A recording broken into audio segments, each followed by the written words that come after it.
Hi everyone, the Gazette has a new name. It's now called Nostalgia USA, and each month it's getting better. A real entertainment experience. And within each issue there will be special pricing on selected oldtimeradiodvd.com collections, only available to our subscribers of the Nostalgia USA. Take advantage today by subscribing at oldtimeradiodvd.com. Nostalgia USA, special pricing. What a combination. Go to oldtimeradiodvd.com today. You'll be glad you did. Let's now join our featured presentation. I was a communist for the FBI.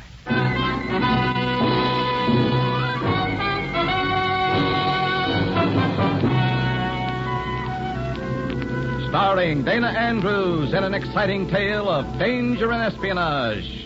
I was a communist for the FBI.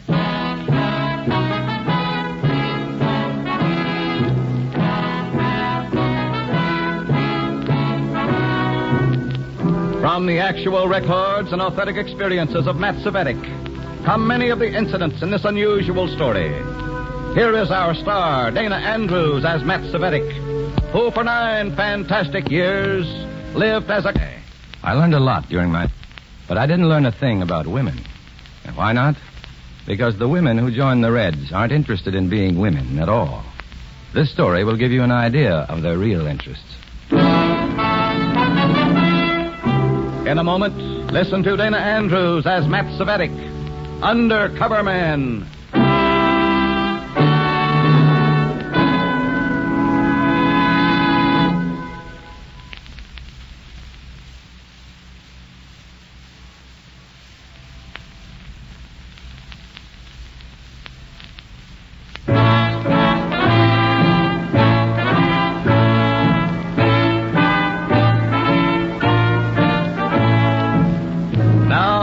Dana Andrews as Matthew Cvetic, Undercover Man.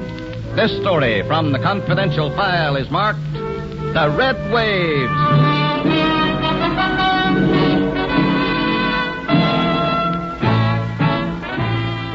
When you're an FBI man in comic clothing, you can't expect life to be beautiful or dull. And believe me, it isn't. There's neither comfort nor security in the everyday routine. In fact, the most prosaic humdrum incidents often end up twanging a tune on your nerve endings. You walk down a familiar street, for instance, same street you've walked 1,000 times before. You reach the corner in time to catch a streetcar. Just an ordinary streetcar. The same one you've ridden every day for weeks, months. Step up, please. Step up. You step into the streetcar. You see the same tired early morning faces. Same motorman you've seen every day. Morning. Morning. You pay the same fare. You start down the same aisle. You reach for the same familiar strap. Hey, mister. For me? Yeah. You forgot your transfer. Me? Yeah, you. Here. I don't need a transfer. Yes, you do. No, I'm just going as far Come on, take it. Why? This transfer you need. Well? Okay. Oh. Thanks.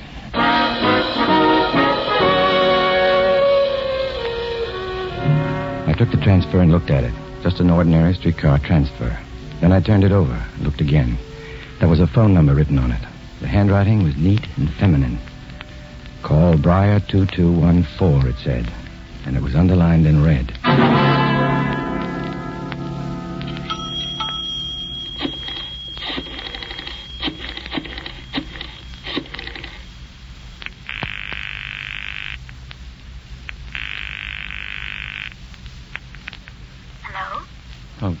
Hello, is this Briar 2214? Yes, it is. Well, this is Matthew Cvetic. Oh, yes, Comrade Cvetic. How are you? I'm fine. Fine. Who is this, please? I've heard so much about you lately. Comrade Lorenz has nothing but praise for you. Lorenz? Is Lorenz in town? Mm-hmm. We were sent here together. Are you free tonight? Well, I'm staying at the Royal Terrace Apartment Hotel. Can you be here about 9? Well, I guess so, if it's important, but Terribly important. I'm in apartment 402. See you at 9. Now, wait a minute. I don't even know who you are. Hello? Hello?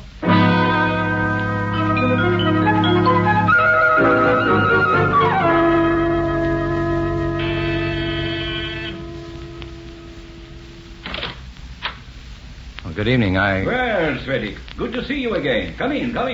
Hello, Lorenz. How are you? Busy. This project has involved so much work, it can only be successful. Do you know Comrade Block? We talked on the phone this morning. How do you do, comrade? Frida has worked as hard as I have on all this, and her big job is still before her. I wish it were in operation right now. I'm getting the jitters. Just remember, Frida, that emotions are self-defeating. Consider each phase of our work as an intellectual exercise. Then All right, Comrade Lorenz. you'll find, Frida, that our cause is best served by an attitude of calculated objectivity. A cool, deliberate... All right, Comrade. Well, Lorenz, you were obviously sent here for something important. How do I figure in it? Good. I must apologize for giving you this menial chore, Cvetic, but even the slightest details must be handled by comrades of high standing. Only the most trustworthy have been chosen. Okay, Lorenz. What's it all about? This checklist. Note the number of names listed here. All carefully selected comrades. You'll be receiving messages in the mail from these comrades shortly. In the mail? Oh, very innocuous messages, to be sure. But as you receive them, you will check off the names of the comrades who sent them. Then you'll compile the information they have sent you and turn it in. That's all? That is all. And please, Comrade Cvetic, no slip-ups. I need every bit of information you receive. I must... All right, Frida, I'll phone you as soon as I get No. No? Well, why not? That's a private phone, isn't it? You will turn the information over to me, Cvetic. You'll deal with Frida only through me. That seems like the long way around, Comrade. Naturally. And it will seem even longer to the FBI or any other enemy agency that tries to discover what we are doing. Lorenz did a lot of babbling, but he didn't tell me what I wanted to know. I still didn't know why the party had sent this upper echelon commie all the way from New York to poison the air in this region. And who was Frida Block? What was her function in the party? I could only wait and search for clues among the messages that were due to come in the mail. The first one was a note from a commie named Webster at draft board number 179. It said, Harry Daniels, 1436 Elm Avenue, to be drafted on 6th of this month. Married 2 years. Wife's name, Mary.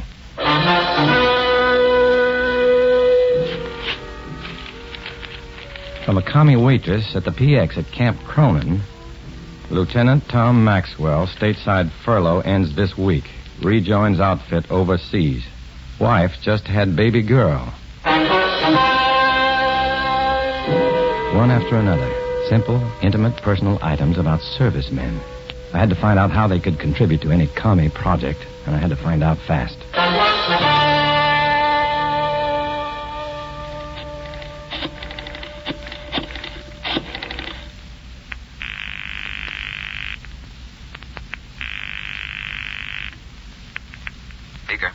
Speaker, this is Red. Well, hi. Been wondering about you. Well, listen, I'm sending the FBI some stuff. It may be important, it may be nothing. I don't know. What is it? It's a copy of a checklist of busy little Reds. How busy? They're supplying the party with information about servicemen. That's important. Yeah, but I don't know why they're doing it. The party sent Lorenz out here to run the show. It's got to be important. He brought a girl with him. Her name's Frida Block. Block? Block. Not the actress. I don't know. She's... Dark hair, husky voice, eyes like headlights? Yeah. That's the one. Keep an eye on her, Matt. Well, that's no trouble. No, but she is. If Frida's playing a part for Lorenz, you can bet she's no ingenue. However she was cast in this commie drama, I knew that Frida was more likely to spill information than Lorenz. So I called and made a date with her. It wasn't difficult. I'd compiled all the messages, and they were ready for delivery. I lied that I wasn't able to get in touch with Lorenz. Next thing I knew, I was at her seedy apartment hotel. I nodded to the desk clerk and stepped into the self-service elevator.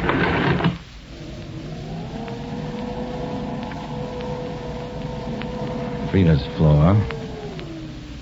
I opened the elevator door, stepped into the corridor, and... You're early, Cvetic. Oh, Lorenz, what are you... You must be eager to see the young lady. Well, I came to deliver the information you wanted. I'll take the information. Oh, where's Frida? Resting. She has a lot of work ahead of her. Good night. Well, as long as I'm here, Lorenz, I might as well say... Good night, Cvetic. But Frida's expecting me. I owe her the courtesy of an explanation. You owe me that explanation, comrade. You've deliberately ignored my instructions. You were told that I am to be the intermediary between you and Frida. You have your reasons, I am sure, for the disobedience, but my reasons have been formulated in the best interest of the party. If I thought All right, Lorenz, that's enough. Indiscretion can mean disaster, Cvetic. It cannot be tolerated. Now that you've delivered the information, comrade, good night. Now, more than ever, I knew I had to break through that wall of secrecy. I waited a few hours and phoned Frida. There was no answer. I waited a few more hours. Then I went back to her apartment hotel. It was late. The lobby was deserted, quiet, like a badly furnished tomb. The desk clerk was dozing in his chair, and just behind him was the wall rack holding the keys. If I could just reach it without disturbing him. There. The key to apartment 402.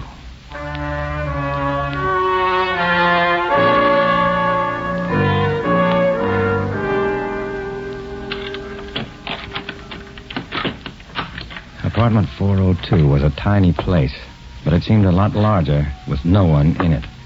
Frida was gone. Frida's clothes were gone, too. The closets were empty.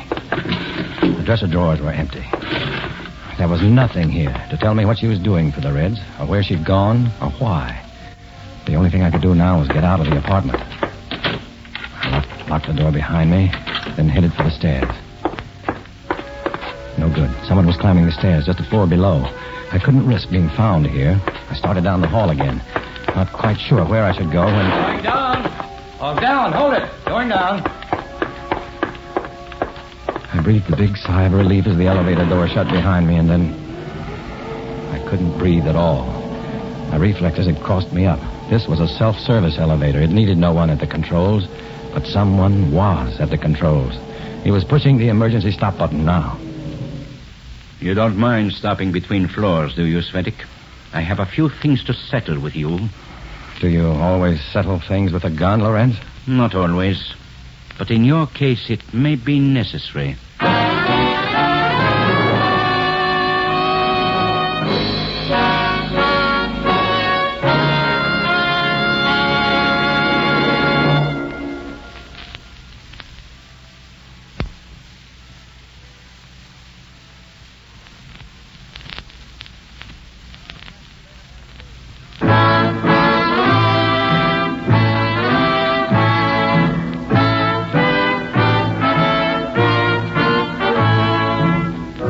Back to Dana Andrews, starring as Matthew Cvetic in I Was a Communist for the FBI, and the second act of our story.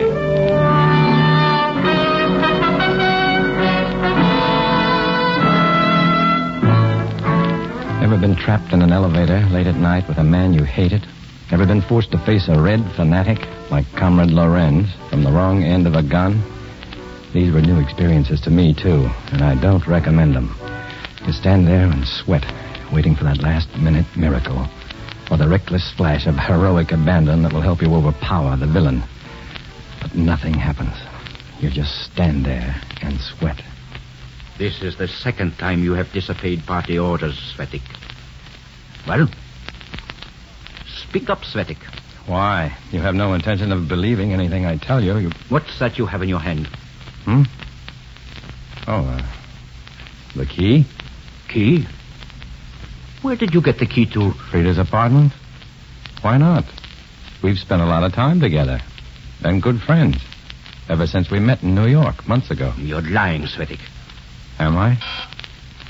Sounds like someone would like to share our elevator. I know you're lying.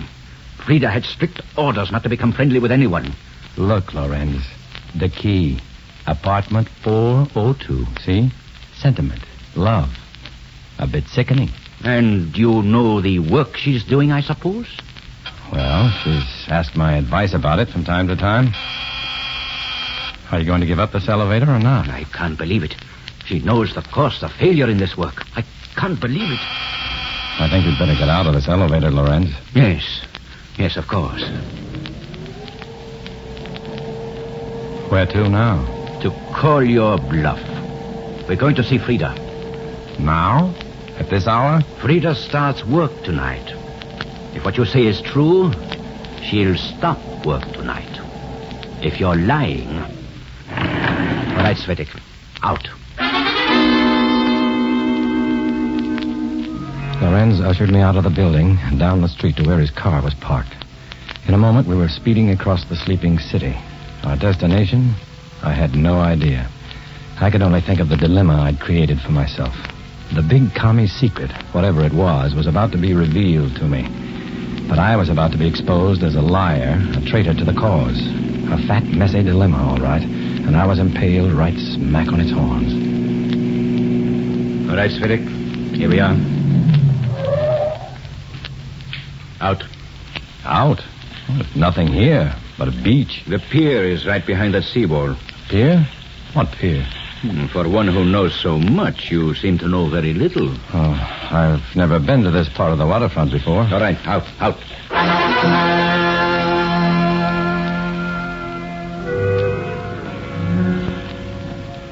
The sea air was cold and damp. You tasted the salt on your lips, and when you breathed, you caught the sharpness of salt in your nose. The night was black and still. The water was black, too, and only its constant movement distinguished it from the night.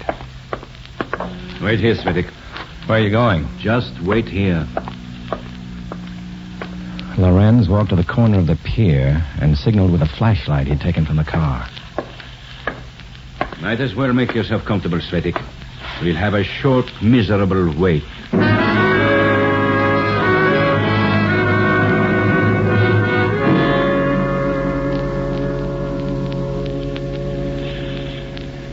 Getting restless, Cvetic?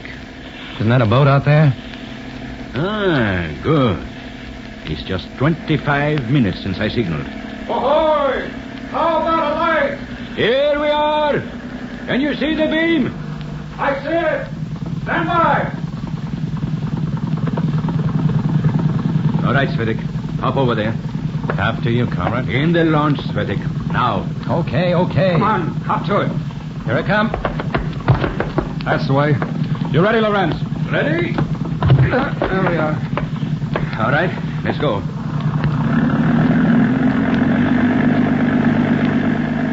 The last lap, Cvetic. The last lap.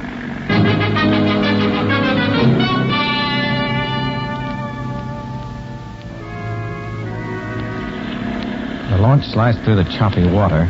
We changed directions 2 or 3 times till I had no idea which way we were headed. Then, for no apparent reason, the pilot turned off the motor. It wasn't until a coil of rope landed at our feet from above that I realized we were alongside another boat. Make it fast. All set here. This second boat was not much bigger than the launch we were in, but the pilot was busy tying the launch to the larger craft. As we scrambled up on deck, I could see that this had once been a small fishing boat.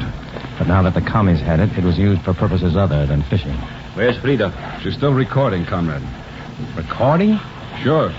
What'd you expect her to be doing? I thought you knew all this, Cvetic. Well, I thought you'd be finished by now. Come along. Where? Down below. You want to see Frida, don't you?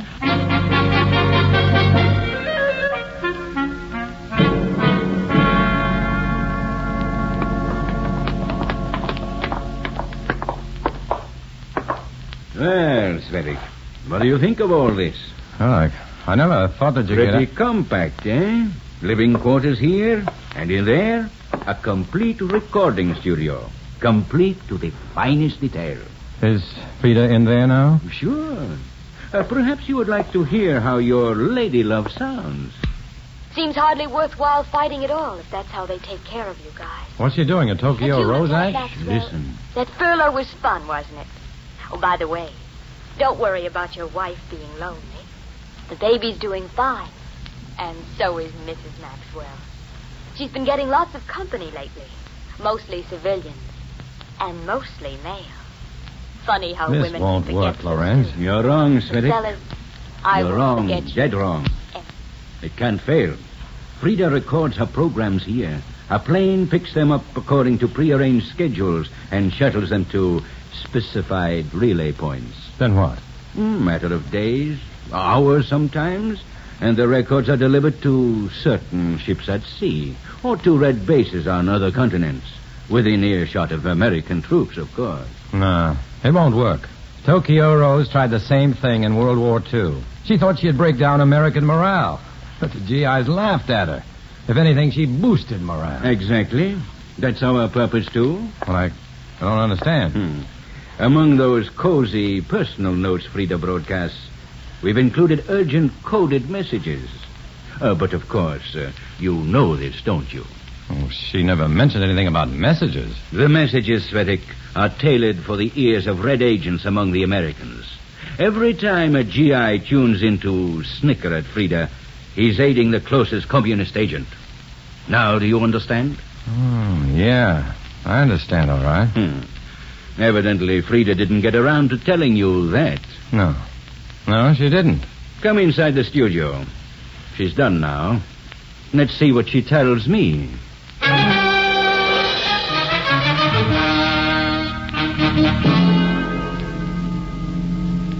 I swear it, Comrade Lorenz.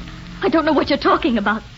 Cvetic and I never... Frida, honey, tell the truth. It'll be a lot easier for both of us. Lorenz, he's out of his mind. I never had a thing to do with him. I never gave him a key. I never... I want the truth, Frida. The truth. I'm telling the truth. I swear it's the truth. Lorenz, Yeah, what is it? I'm busy. you expecting another boat out here? No, of course not. There's one coming. What? A big one. It's got its lights on us. Looks to me like a Coast Guard cutter.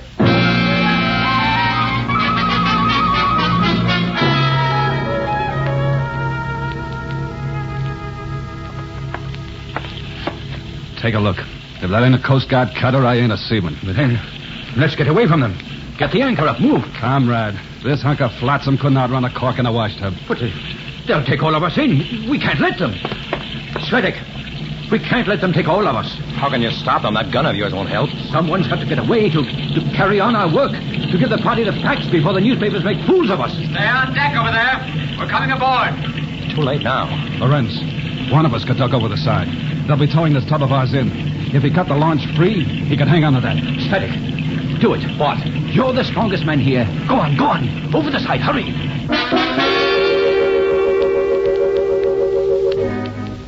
I went over all right. I cut the little launch free and drifted around in the blackness, watching the Coast Guard cutter tow in the commie's boat with Lorenz, Frida, and all the evidence the FBI would need. When the cutter's lights had faded to pinpoints, I climbed into the launch and started for the shore. I had my problems keeping her on course, but somehow I managed to bring her in. This time I enjoyed the blackness, the quiet, the feeling of being alone. But was I alone? Someone else was on the pier. He was watching me. He was catching up with me. He was too close, much too close. I saw a piece of loose lumber on the pier. It was big and heavy. I picked it up, whirled around fast, wheeling the board like a club. I started to swing. There, come down. What do you... It's me, Beaker. Oh, Beaker. Yeah. And if you don't mind, I'd like to keep my head on my shoulders. The FBI likes me better that way.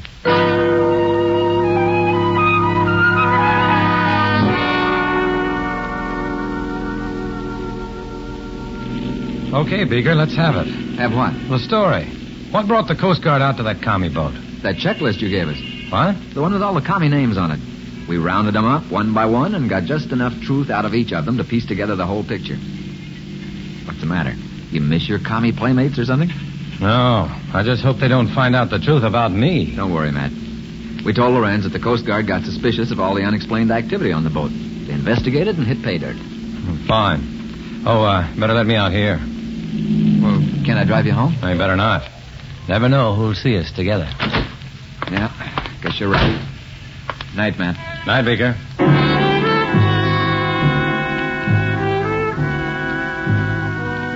I watched the taillights of Beaker's car disappear. The commies were gone. Lorenz, Frida, the whole crew. They would face charges of sedition, treason, the works. I turned and walked the other way, alone. Really alone. This is the way it always seemed to end. Alone. No Reds behind me, no friends beside me. And ahead of me, I didn't know. I couldn't know. But I'd find out soon enough. Too soon. I was walking toward it now. Walking the silent street into the future. Alone.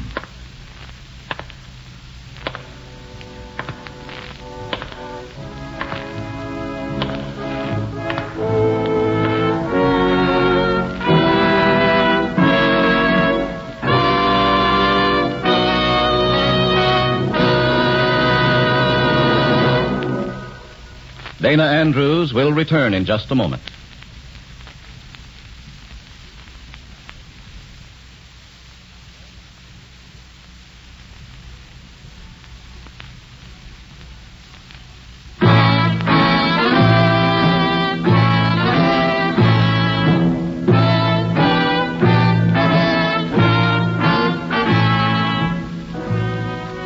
This is Dana Andrews, friends.